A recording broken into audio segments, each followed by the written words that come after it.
हरिवंश राय बच्चन जी की बड़ी ही प्रसिद्ध कविता है।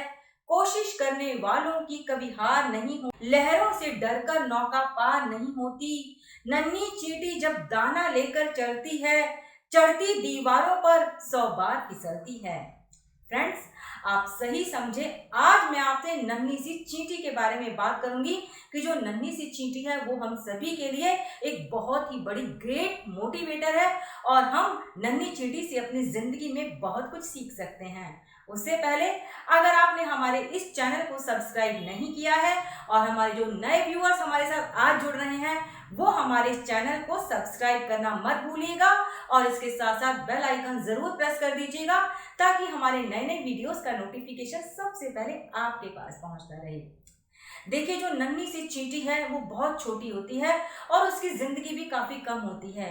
अब देखिए, जो नन्ही सी चींटी है, क्या हमने कभी उसको आराम करते देखा है? नन्ही चींटी पूरी दुनिया में एक ऐसी प्राणी है जो सबसे अधिक मेहनती जीव है और वह अपने भार से 100 गुना अधिक भार उठा लेती है।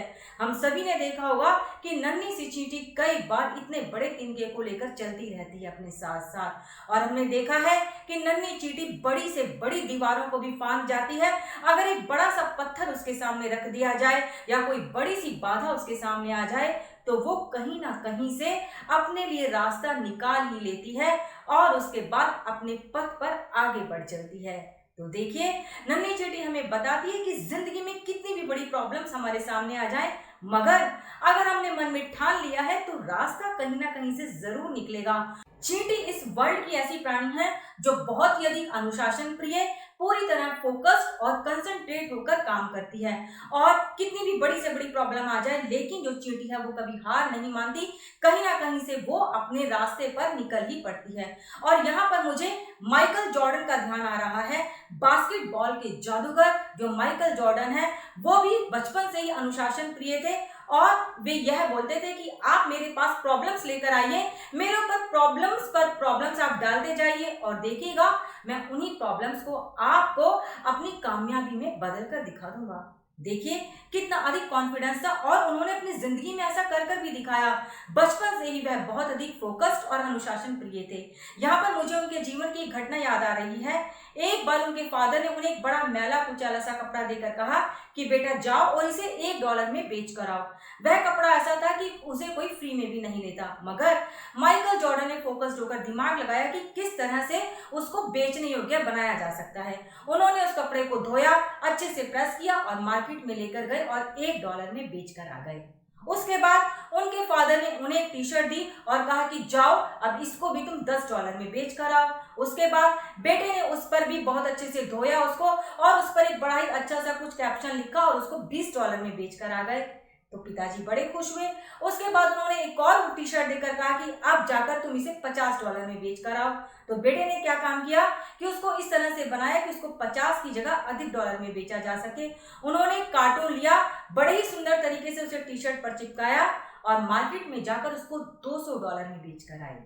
जब पिता ने देखा तो पिता ने बेटे की पीठ थपथपाई और कहा कि बेटा, अब मैं इस बात के लिए पूरी तरह से निश्चिंत हो गया हूं कि तुम जिंदगी में कभी भी हारोगे नहीं और अगर हार गए, गिर गए तो संभल कर फिर से चलना सीखोगे और अपनी उसी हार से सीख लेते हुए दुनिया के सामने एक मिसाल रखोगे। माइकल जॉर्डन ने यही किया। तो देखिए, चींटियां हमें यही सब बताती हैं कि हमें अनुशासन प्रिय रहना चाहिए, एकाग्रचित होकर काम करना चाहिए और पहले एक ही लक्ष्य पर हमें नजर रखनी चाहिए। अधिकतर हम असफल इसलिए होते हैं क्योंकि हम बहुत सारी जगह पर एक साथ चल पड़ते हैं कि मुझे ये भी करना है, वो भी करना है, ये भी करना है और इस तरह से हम किसी भी काम को पूरी तरह से अच्छी तरह से कर ही नहीं पाते हैं। इसीलिए चींटी की तरह पहले हमें अपने एक काम को बहुत ही अच्छी तरह करना चाहिए, उसके बाद दूसरे काम को करना चाहिए। यहाँ पर एक 80 और 20 का नियम भी लागू होता है। 80-20 का नियम आप में से बहुत लोग जानते होंगे, यानी कि जो हमारे 80% काम है वो हमारे 20% काम पर डिपेंड करते हैं। जो 20% हमारे इंपॉर्टेंट काम है, अगर हम उनको कर लें तो हमारे जो 80% काम है वो ऑटोमेटिकली हो जाते हैं। लेकिन अगर हम जो इंपॉर्टेंट 20% वाले काम है उनको छोड़कर 80% वाले काम पर फोकस करते हैं तो हम कहीं पर भी अच्छी तरह से सक्सेसफुल नहीं हो पाते हैं। चींटियां फ्यूचर के प्रति सचेत रहती हैं उन्हें ये बहुत अच्छी तरह से मालूम होता है कि जब जाड़े का मौसम आ जाएगा तो उस समय उनके लिए भोजन को इकट्ठा करना बहुत मुश्किल हो जाएगा। इसीलिए वे गर्मी के मौसम में अधिक से अधिक भोजन को संग्रह करके रख लेती हैं, ताकि जब जाड़े का मौसम आए तो उन्हें किसी भी तरह की परेशानी का सामना ना करना पड़े और वह जो जाड़े का मौसम है वह भी आराम से बीत जाए बिना किसी परेशानी के। और होता भी ऐसा ही है।